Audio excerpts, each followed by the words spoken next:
আমি ঝাড়ে ফিরেছি। কিরে ভাই? হ্যাঁ ভাই ক। তোকে এবার অনেকদিন হতে দেখ না, করে দেখি বেড়ালু। আরে ভাই সে কথা কইস নি, এখানে ঢাকা গেছিল। প্রথমে নামে তো চিনবে রে বাংলায়, পরে তোর গার রঙ কেন দিকে চিনছ? প্রথমে মুইও তো সেরকম নাই, একদম পুতলি গুলো দান আসবেন তো সেরকম চিনছম। যাই হোক, যে জন্য তোর দেখানু, হঠাৎ করে কেন আলু? আরে সে কথা কইস নি, সামনে নির্বাচন না, সেই ভোটটা দিবে রানু। হ্যাঁ, ভোটটা দিব তো ভালো কথা। শোন ভাই, কাক ভোট দিস দে, ভোটটা কিন্তু হা ভোট দিব। হ্যাঁ, এতদিন মনে করছ না তুই ভাল, এলাম তুইও খাওয়া খাওয়া গেছিস। হ্যাঁ, তোর ফির কি হল? কি হইল মানে? তোর কথা শুনি হা ভোট দেন, সংবিধান থেকে বিসমিল্লাহ উড়ি যাও।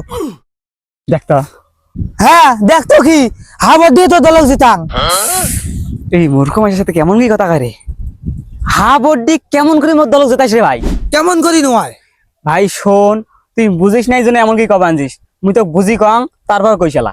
আচ্ছা ক।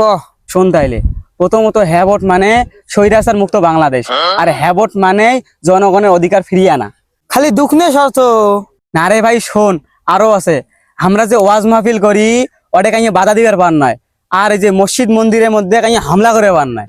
তারপর আগত যে খুন খারাপি গুলো হসলো, ওল্লে আর হবার নয়। আর দেশের সম্পদ লুটপাট হবার নয়, দেশত কোনো দুর্নীতি থাকবে নয়। আর আলেমুলামার আছে না, কোনোদিন লজ্জিত হবার নয়। তাহলে তো ভালোই হবে রে। খালি ভাল খুন গুম নির্যাতন এলে হবার নয়। আর শিক্ষার চিকিৎসার মধ্যে সমতা থাকবে। ওয়াও। খালি ওয়াও নয়, আরো আছে। কোন সরকার 10 বছরের বেশি ক্ষমতা থাকতে পারবার নয়। হ্যাঁ, তাহলে তো বিকাশ যুবকের মুখে হাসি। আমাদের দেশকে আমরা অনেক ভালোবাসি। তাহলে সবাই মিলে চলেন হা ভোট দেই। লাসিন বুঝলু? হ্যাঁ। এই যা, এই যে দাদা। হাত ধরে একসাথে লড়ে রুখবই সন্ত্রাস, এদেশের বুকে সুন্দর আর সত্যের হবে বাস। একাত্তরের চেতনায় আজ মাখা,